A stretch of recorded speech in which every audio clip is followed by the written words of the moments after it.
바이든 대통령은 어제 오바마 케어 가입을 재개할 수 있도록 특별 가입 기간을 두는 행정명령에 서명했습니다. 사실상 은둔을 이어가던 트럼프 전 대통령이 공화당의 하원 탈환을 지원한다는 내용의 첫 정치적 메시지를 전했습니다. 뉴욕시 식당의 실내 영업이 다음 달 14일부터 재개됩니다. 실내 수용 인원은 25%로 제한됩니다. 지난 27일 뉴저지에서 영국발 코로나19 변이에 감염된 환자 가운데 사망자가 나왔습니다. 제약사 노바백스의 코로나19 백신이 89.3%의 예방 효과를 보였습니다. 존슨앤존슨은 평균 66%의 예방 효과를 나타냈습니다. 이상은 이 시각 주요 뉴스입니다. 시청자 여러분 안녕하십니까? KBN 뉴스입니다. 오늘 오후 4시 기준 미 전역의 코로나19 누적 확진자는 어제보다 16만 5,264명 늘어난 2,586만 3,057명, 사망자는 3,868명이 늘어 43만 5,089명입니다. 이 가운데 뉴욕의 확진자는 13,783명이 늘어 138만 2,855명, 사망자는 206명이 늘어 4만 3,093명, 뉴저지 확진자는 4,746명이 늘어나 68만 1,283명, 사망자는 81명이 늘어 2만 1,301명입니다. 한편 커네티컷의 확진자는 1,258명이 늘어 25만 23명, 사망자는 26명이 늘어 7,046명으로 집계됐습니다. 첫 번째 소식입니다. 바이든 대통령이 트럼프 전 대통령이 축소했던 건강보험 개혁법, 이른바 오바마 케어 되살리기에 들어갔습니다. 어제 바이든 대통령은 오바마 케어 가입을 재개할 수 있도록 특별 가입 기간을 두는 행정명령에 서명했습니다. 2월 15일부터 보험에 추가 가입할 수 있습니다. 바이든 대통령은 어제 백악관에서 의료 분야와 관련해 오바마 케어에 가입할 수 있도록 특별 등록 기간을 두는 내용의 행정명령에 서명했습니다. 이에 따라 약 36개 주에 사는 미국인들은 2월 15일부터 5월 15일까지 연방 의료보험 가입 통합 웹사이트 healthcare.gov를 통해 보험에 추가 가입할 수 있습니다. 자체적으로 의료시장을 운영하는 주들도 따로 특별 가입 기간을 둘 것으로 예상됩니다. 가입 기간을 놓친 미국인들이 오바마 케어에 접근할 수 있도록 하는 조치입니다. 카이저 가족재단에 따르면 이를 통해 약 1,500만 명이 추가로 혜택을 받을 것으로 예상됩니다. 바이든 대통령은 이번 조치와 관련해 ACA와 메디케이드를 트럼프 시대 이전으로 복원하는 것이라며 트럼프 전 대통령은 이 두 프로그램에 대한 접근성과 자격을 어렵게 만들었고 비용을 비싸게 만들었다고 비판했습니다.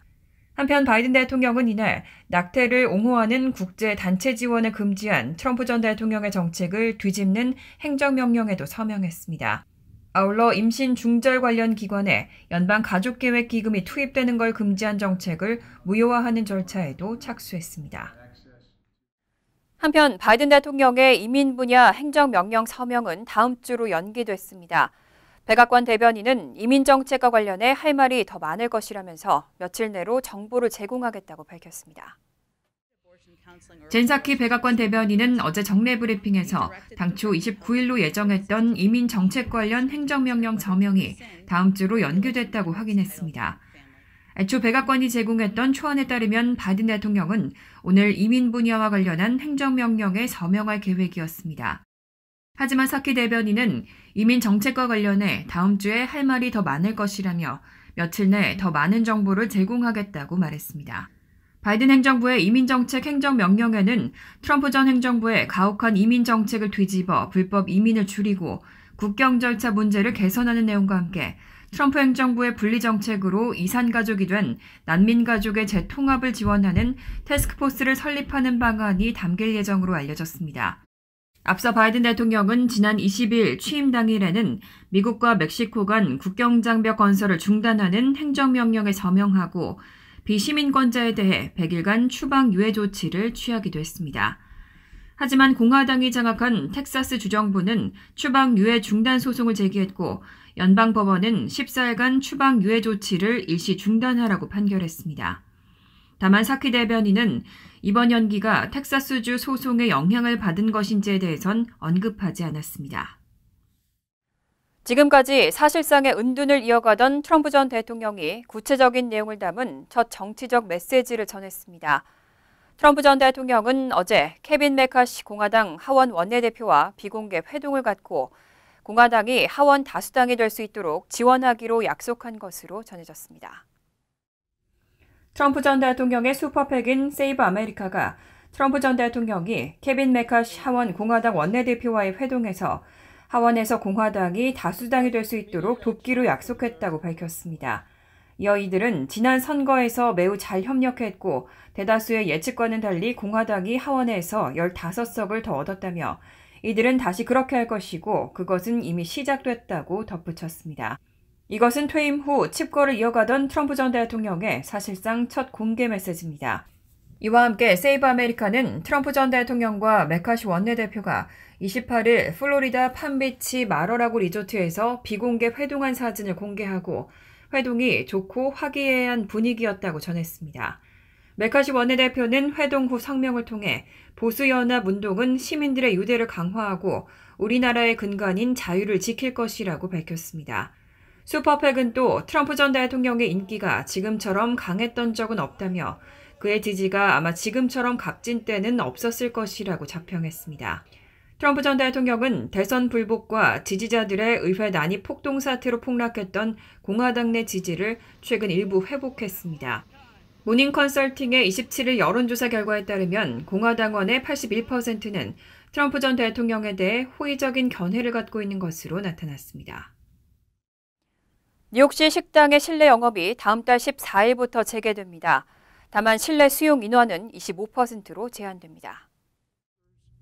앤드류 쿠오모 뉴욕 주지사는 오늘 다음 달 14일 발렌타인데이부터 뉴욕시 식당의 실내 영업을 재개한다고 발표했습니다. 실내 수용 인원은 25%로 제한합니다.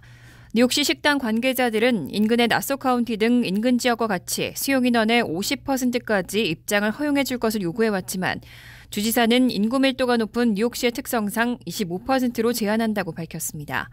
쿠오모 주지사는 실내 영업 재개가 되는 뉴욕시의 양성률이 지난 5일 7.1%에서 어제는 4.9%로 떨어졌다며 앞으로 계속 감소할 것으로 기대한다고 밝혔습니다.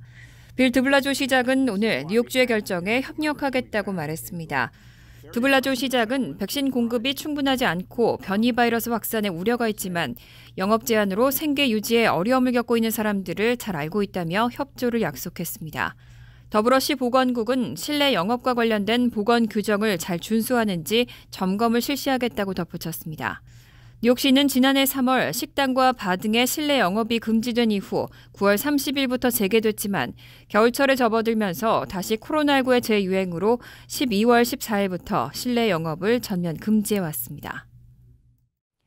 지난 27일 뉴저지에서 영국발 코로나19 변이에 감염된 환자 가운데 사망자가 나왔습니다. 미국에서 영국발 코로나19 변이로 인한 첫 사망자입니다.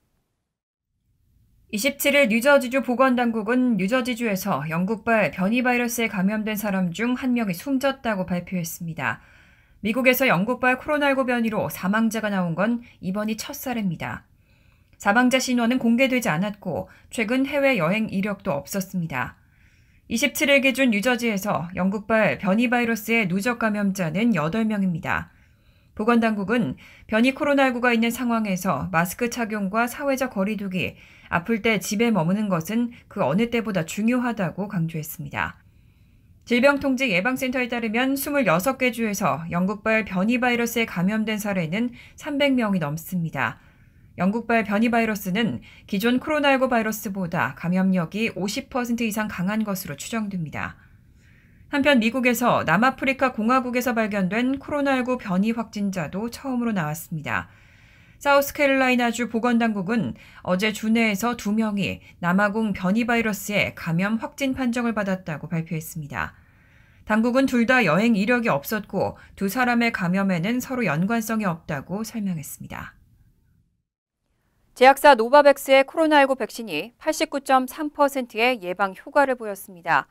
일반 코로나19 바이러스에는 효과가 95.6%에 달했고 영국발 변이 바이러스에는 85.6%의 효과를 보였습니다.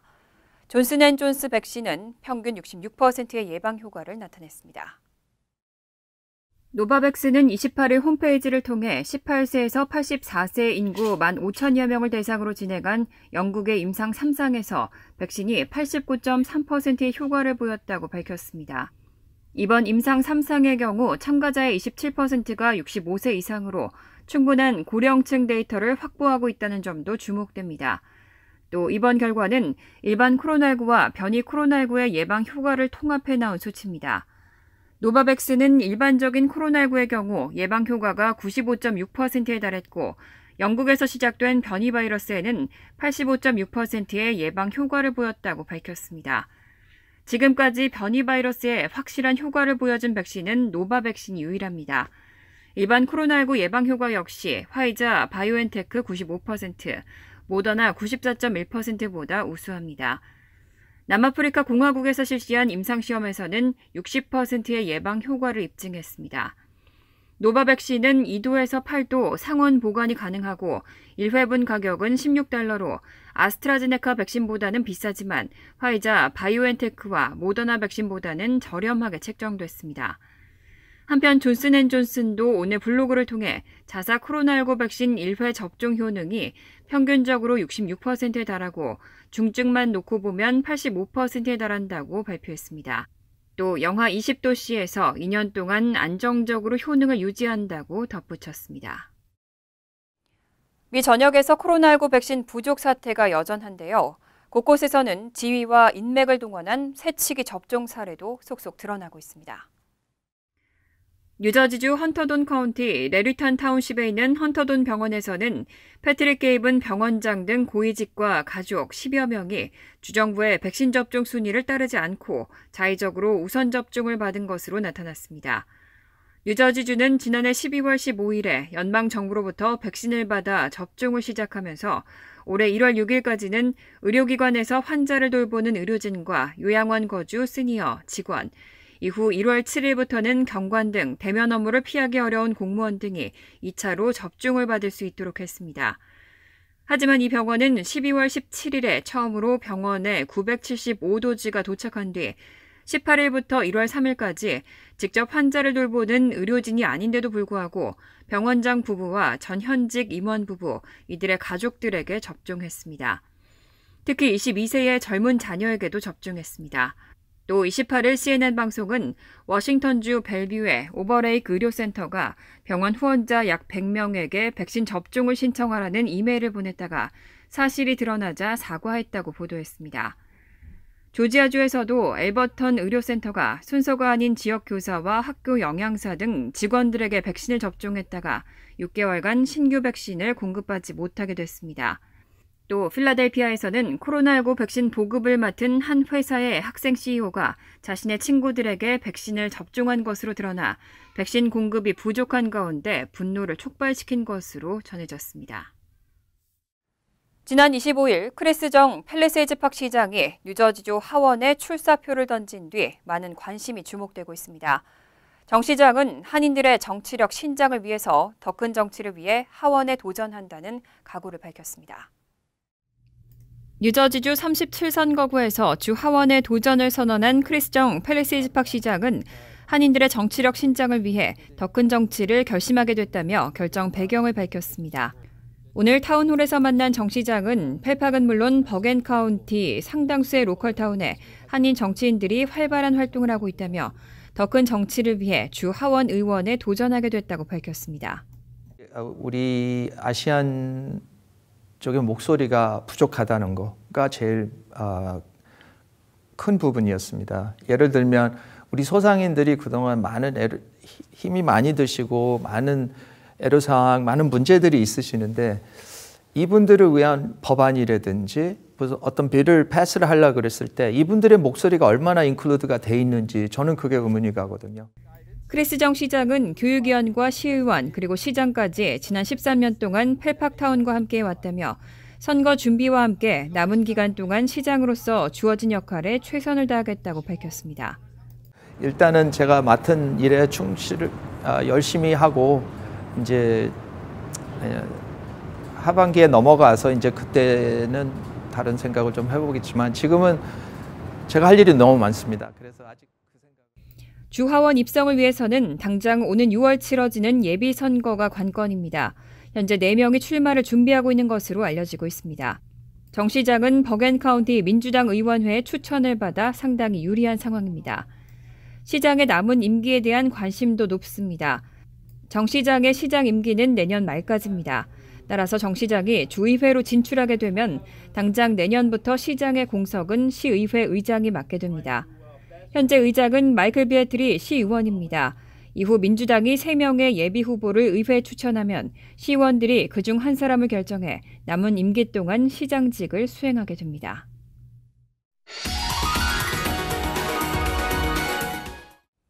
이어서 LA 지역 한인사회 소식입니다.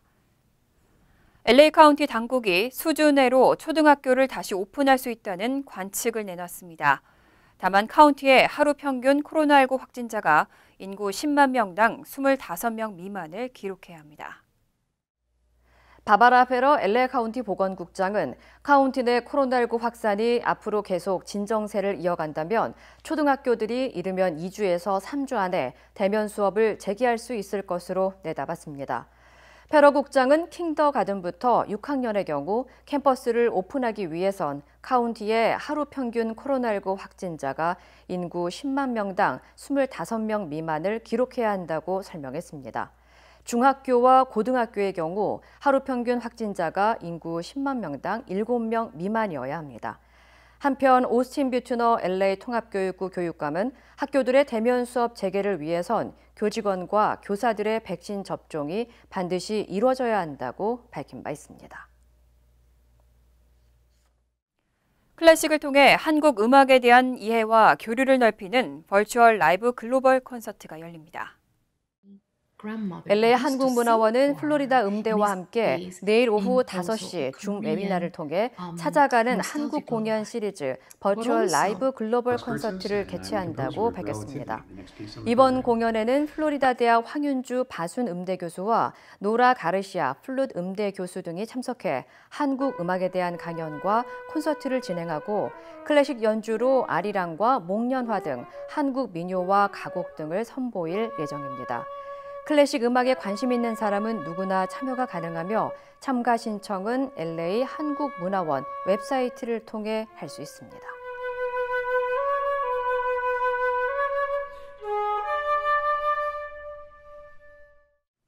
간추린 소식입니다.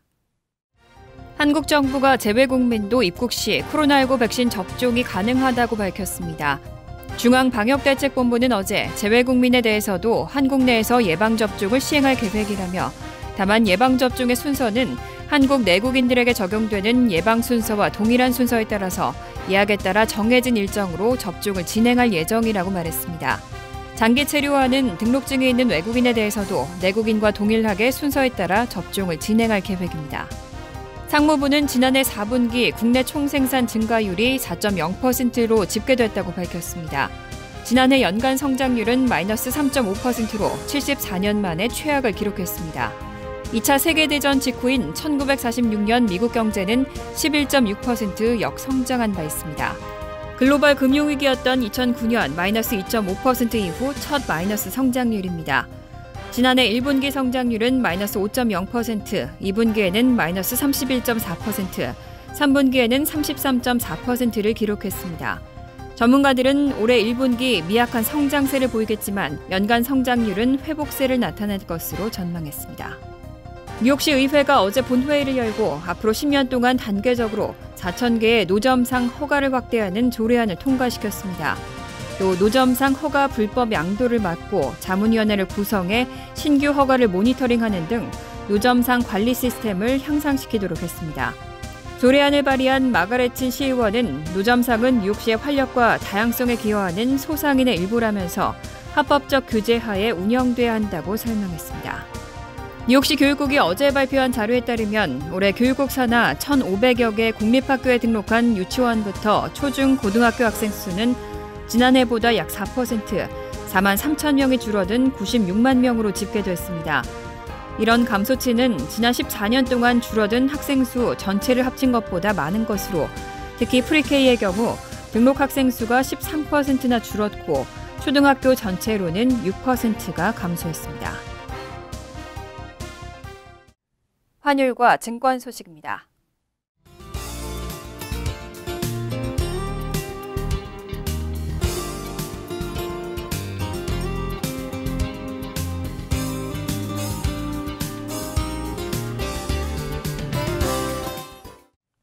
이어서 날씨입니다.